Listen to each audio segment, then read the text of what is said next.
Hey guys, Nuka here. This is a follow-up to the lentils video. Now that we have all the good information about lentils and we're sure we want to store it, I will show you the best way to store lentils for long term. A couple items we need, of course, is you're going to need a Mylar bag. You're going to need the appropriate oxygen absorber for that Mylar bag, which I have in here. For myself, I chose the 1 gallon Mylar bag, so I've used the 300cc oxygen absorbers. You then, of course, going to need your lentils. You're going to need a permanent marker, such as a Sharpie. You're going to need some duct tape. You're going to need some scissors, possibly. And you're also going to need an iron to sear the heat of these Mylar bags once you have your lentils and your oxygen absorber inside of the bag. A couple additional items. You'd also would want a food grade bucket with a lid. And you can get the cheap lid and use a rubber mallet to smack it on the top. If you're going to go that route, I recommend you pay the $5 and get you one of these. These are pretty much a plastic lid opener. I did a review of this as well. You can find on my channel. So let's go ahead and get started with the prepping. Alright, so now that we've filled our 1 gallon Mylar bag with the lentils, me personally, I use 5 pounds of lentils to put in this 1 gallon Mylar bag. That pretty much works well for me. I have about this much slack. You should be able to easily fit in 6. 7 pounds will kind of be pushing it, so that'll be up to you. But 5 pounds fits well for me. But yeah, you could easily put in 6. So now that I have my lentils in there, next is going to be to open up our oxygen absorbers. Now the thing about the oxygen absorbers, usually when you buy them, they come in packs. They come in packs of a lot of oxygen absorbers. So what you want to do is, the first thing you want to do is when you open this, remove the oxygen absorber you want, drop it in a Mylar bag, and then seal this one up immediately so you can protect the other ones. What I do is from the plastic pack, if this is your first time using your oxygen absorber, I just take it out of the plastic pack and then I seal it inside of one of the other Mylar bags, a makeshift one that I made myself by modifying it. And that way I contain the oxygen inside and I can save the oxygen absorbers. I also have a video of that on my channel if you'd like to watch it. So I'm going to go ahead and remove an oxygen absorber, a 300cc, and we'll drop it inside the bag. Now that we have our oxygen absorber, 300cc, inside our 1 gallon bag, with our 5 pounds of lentils, it is now time to sear the top of it up with the hot iron.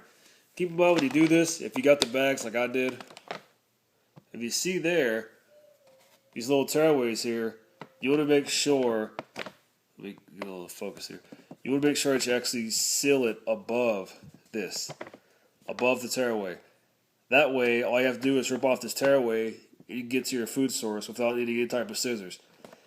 These bags are actually pretty resistant.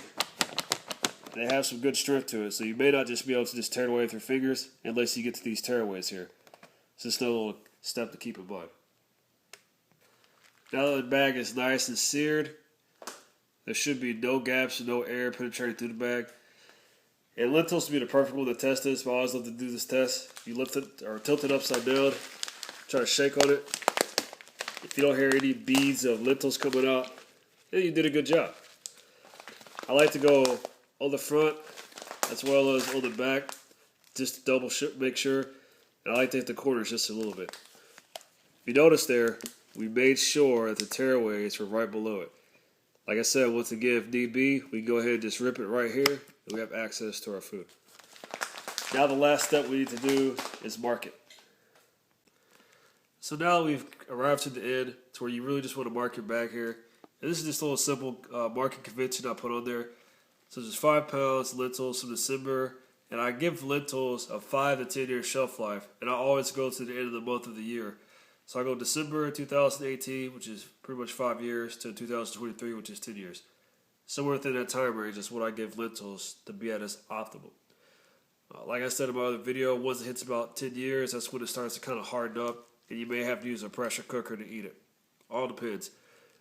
The best way to store this, honestly, is to keep this out of sunlight, so preferably in a food grade bucket would be the best. And then hammer that food grade bucket lid down. And just remember to get one of those removers to help pull it off. But a cool, dark, dry area will help this the shelf life increase. As well, when you put stuff in your food grade buckets, go ahead and add in the package that came with it. That way you know your caloric intake, you know the proteins you're getting in case you're scheduling while you're prepping at the same time or going through your situation. And you have preparation instructions. I know how hard it is to cook lentils, but if you've been away from certain things for long periods of time, you may start to forget. Never hurts to have the instructions with you. It's better to have more than to have less. I hope this video is informational to y'all. Just a real short, sweet video on how to prepare and store your lentils for long term. Until then, guys, comment, rate, subscribe. And as always, more videos on the way. Later.